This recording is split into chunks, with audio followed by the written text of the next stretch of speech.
નમસ્કાર દર્શક મિત્રો, હું છું એન્કર અર્પિતા પટેલ. દેશભરના તાજા અને સચોટ સમાચાર આપણી ભાષામાં જોવા માટે A1 અભિપ્રાય ન્યૂઝમાં આપનું હાર્દિક સ્વાગત છે.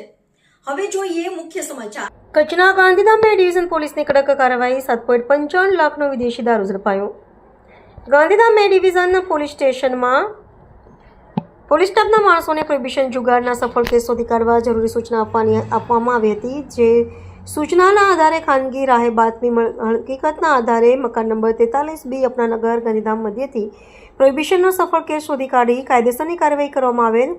આરોપીની વિગત બુધુરામ કૃષ્ણારામ પ્રજાપતિ અને ભારતીય બનાવટના વિદેશી દારૂની 750 mlની કાચની કંપની શીલબંધ બોટલો નંગ 372 જેની કિંમત ₹4,26,000, ભારતીય બનાવટના વિદેશી દારૂની 180 mlના કંપની શીલબંધ ક્વાર્ટર નંગ 1,199 કિંમત ₹3,29,725 એમ કુલ કિંમત ₹7,55,725. ઉપરોક્ત સફળ કામગીરી ગાંધીધામ ડિવિઝન પોલીસ સ્ટેશનના police inspector Shri MD Chaudhary તથા police sub inspector VH Zala તથા સર્વેલન્સ સ્ટાફના પોલીસ કર્મચારીઓ દ્વારા કરવામાં આવી છે. રિપોર્ટર ભરત ઠાકોર, કચ્છ.